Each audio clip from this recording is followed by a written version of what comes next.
ডাক্তারবাবু, আমার বাচ্চার খুব কনস্টিপেশনের সমস্যা। ২ দিন ৩ দিন বাদে বাদে পটি করে। যখন করে খুব কষ্ট পায়, খুব আম অনেকক্ষণ ধরে চেষ্টা করার পরে একটু করে, পেলেও করতে চায় না। একবার করতে গিয়ে রক্তও বেরিয়ে গেছিলো। এটা খুব একটা কমন প্রবলেম, যেটা নিয়ে বাচ্চার মায়েরা, বাবারা খুব আসেন। এক্ষেত্রে আমার খুব একটা জিনিস বলার, সেটা হচ্ছে আমরা খুব বেশি বেশি বাচ্চাকে প্রসেসড ফুড খাইয়ে ফেলছি। তার জন্য এই কনস্টিপেশনের টেন্ডেন্সি আস্তে আস্তে আমাদের সোসাইটিতে বাড়ছে। তো আমাদের একদমই ময়দা অ্যাভয়েড করতে হবে। ময়দা মানে হচ্ছে কেক, বিস্কিট, পাউরুটি, ম্যাগি, এইগুলো একদম অ্যাভয়েড করতে হবে। আতপ চাল এবং গোবিন্দভোগ চাল দিয়ে রান্না করলে চলবে না, এবং রাইস বেস সিরিয়ালস যেগুলো পাওয়া যায় ইউজুয়ালি সেগুলো অ্যাভয়েড করাই ভালো। এই কটা খাবার অ্যাভয়েড করা। এবং কি দেবেন? সিদ্ধ চালের ভাত, আটা দিয়ে, সুজি দিয়ে, রাগি, বার্লি, সাবু, যত রকম যা আছে সেগুলো খাওয়াতে পারেন, তাহলে ওতে পটি ভালো হয়। ওটসও পটি ভালো হয়, এগুলো দিতে পারেন। বেশি করে ফ্রুটস অ্যান্ড ভেজিটেবলস দেওয়া, এবং জল খুব ইম্পর্টেন্ট। জল দিতেই হবে। যত জল খাবে তত ভালো পটি হবে, তত ওর সিস্টেম ক্লিয়ার থাকবে। তো জল খাওয়ার একটা অভ্যেস তৈরি করতে হবে, যাতে বাচ্চা সবসময় বেশি বেশি করে জল খায়। সেকেন্ড হচ্ছে পটি করার একটা হ্যাবিট তৈরি করা। ওকে একটা রেগুলার, একটা ফিক্সড টাইমে পটিতে বসানো। একটা পটি সিট কিনে নিয়ে আসুন, ওর সাথে গিয়ে ও পছন্দ করে কিনবে, সেই পটি সিটের মধ্যে ওকে বসাবেন।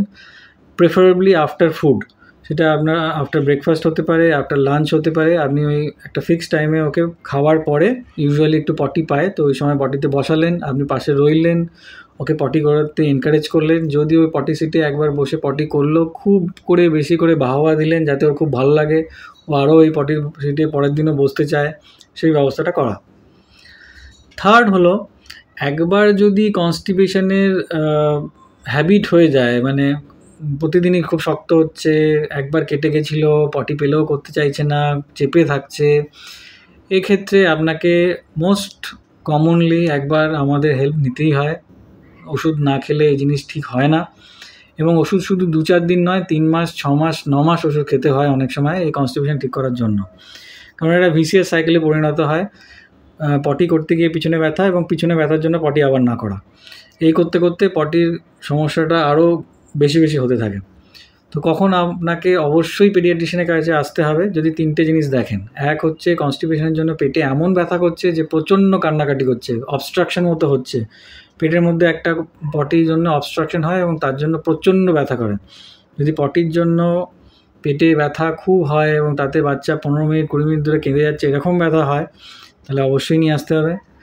সেকেন্ড হচ্ছে কনস্টিপেশনের জন্য বাচ্চা খাওয়া দাওয়া ছেড়ে দিয়েছে, বাড়ছে না, ওজন বাড়ছে না, প্রায় ২ মাস হয়ে গেল ওজন বাড়ছে না, খুব বমি বমি টেন্ডেন্সি, সেক্ষেত্রেও নিয়ে আসতে হবে।